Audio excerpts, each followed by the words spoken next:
तो दोस्तों नमस्कार, राजधानी इंडिया न्यूज चैनल में मैं आप सभी का स्वागत करता हूं। इस वक्त हमारी मौजूदगी है सुरसंड विधानसभा के पुपरी के मौला नगर में। मौला नगर में टीपू सर हमारे साथ है, जो किसी परिचय के मोहताज नहीं है। सामाजिक कार्यकर्ता है, समाज सेवी है, समाज सेवा में लगे रहते हैं। कोई भी जरूरतमंद आया उनके सहयोग में हमेशा खड़े रहते हैं, चाहे उनके सहयोग में हमेशा खड़े रहते हैं, चाहे दिन हो या रात हो।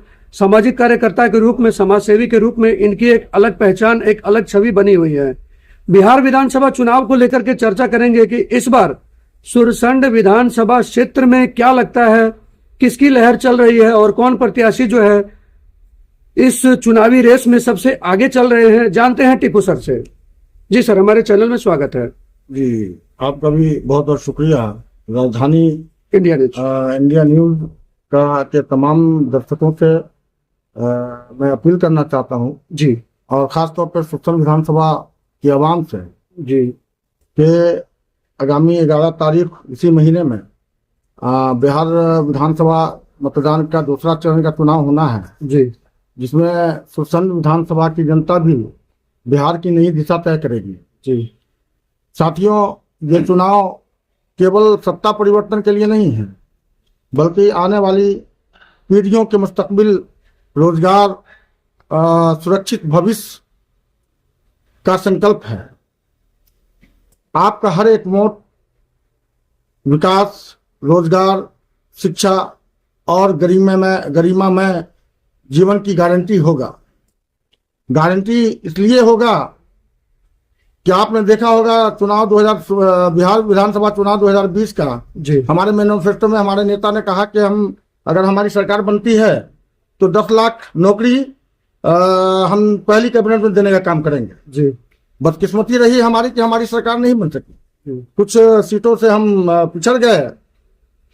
बस कुछ ही महीने के बाद हमारे वर्तमान मुख्यमंत्री नीतीश कुमार जी ने कहा कि इंडिया में सब कुछ अच्छा नहीं चल रहा है जी। आप तेजस्वी के पास आए, मुख्यमंत्री जी आए तेजस्वी के पास, और उन्होंने कहा कि हम आपके साथ सरकार बनाना चाहते हैं जी। हमारे नेता ने कहा कि चाचा हम आपको समर्थन देते हैं, आप सरकार बनाइए।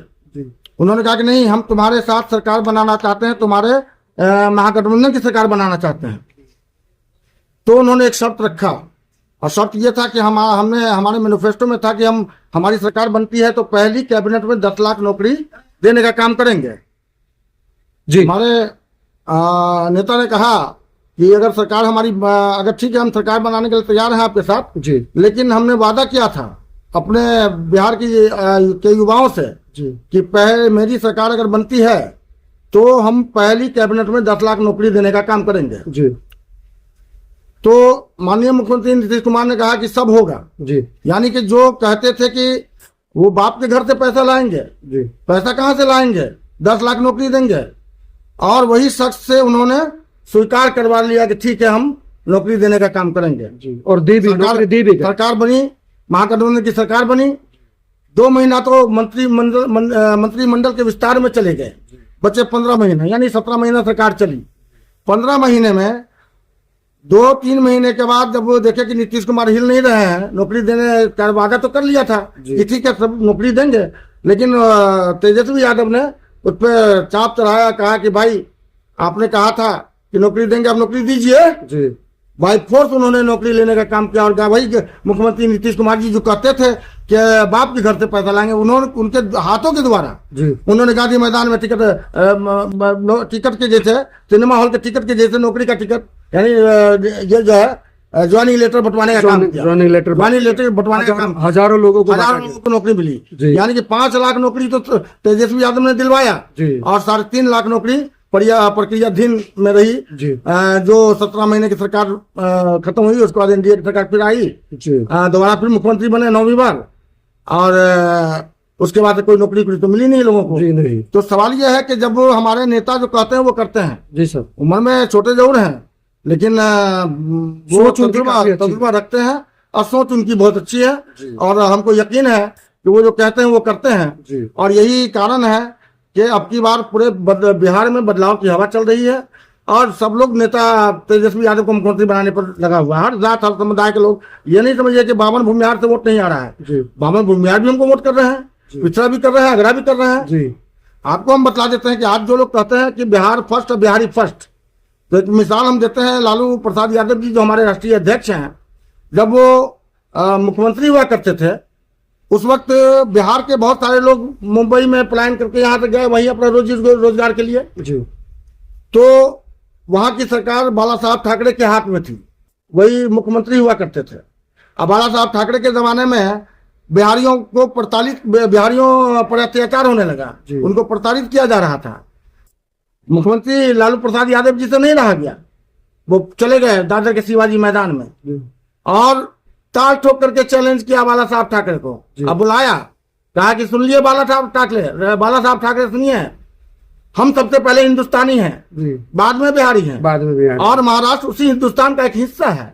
आप हमको यहाँ से नहीं निकाल सकते हैं जी। कहाँ थे उस वक्त जो कहते हैं कि बिहार फर्स्ट और बिहारी फर्स्ट का नारा देते हैं, उनके पिता स्वर्गीय रामविलास पासवान जी कहाँ थे? उस वक्त तो थे वो जी। उस वक्त माननीय मुख्यमंत्री नीतीश कुमार भी थे। उस वक्त वो कहाँ थे? एक भी आदमी ने बिहारियों के लिए आवाज नहीं उठाई। अब बिहारी के लिए आवाज उठाई और महाराष्ट्र की धरती पर शिवाजी के मैदान में, दादर शिवाजी के मैदान में ताल ठोकर चैलेंज किया बाला साहब ठाकरे को कि आप हमारे बिहारियों के साथ अत्याचार नहीं कर सकते हैं। बिल्कुल।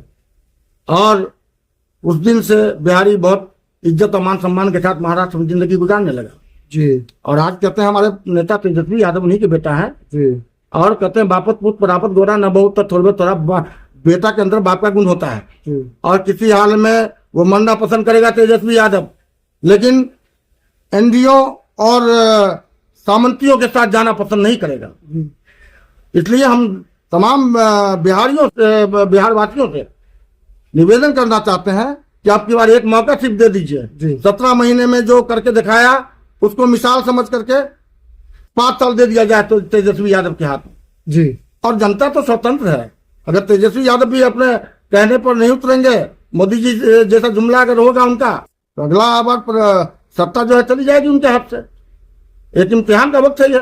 आप सुरसंड विधानसभा क्षेत्र से आते हैं जी। सुरसंड विधानसभा की जनता से आप क्या कहना चाहेंगे हमारे चैनल के माध्यम से? सुरसंड विधानसभा की जनता से हम यही कहना चाहेंगे कि हमारे राजद, हमारे महागठबंधन समर्थित राजद उम्मीदवार अली जनाब सैयद अबुद्दुजाना साहब को मत देखिए, तेजस्वी यादव को देखिए और उनके भेजे हुए सिपाही को अपना एक बहुमूल्य वोट दे करके उनको विजयी बनाने का काम कीजिए और बिहार में अपनी सरकार बनाइए, गरीबों की सरकार बनाइए, मजलूमों की सरकार बनाइए।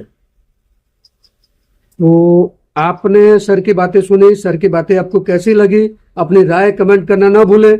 अगर आपको खबर अच्छी लगी और आप भी चाहते हैं कि बिहार में इस बार राजद की सरकार बने और तेजस्वी यादव बिहार के मुख्यमंत्री बने, यदि आप भी बिहार के मुख्यमंत्री तेजस्वी यादव को देखना चाहते हैं तो इस खबर को ज्यादा से ज्यादा शेयर कर दें, अपने दोस्तों में, अपने रिश्तेदारों में, सभी में शेयर कर दें।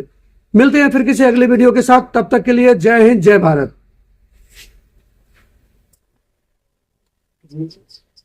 मौलाना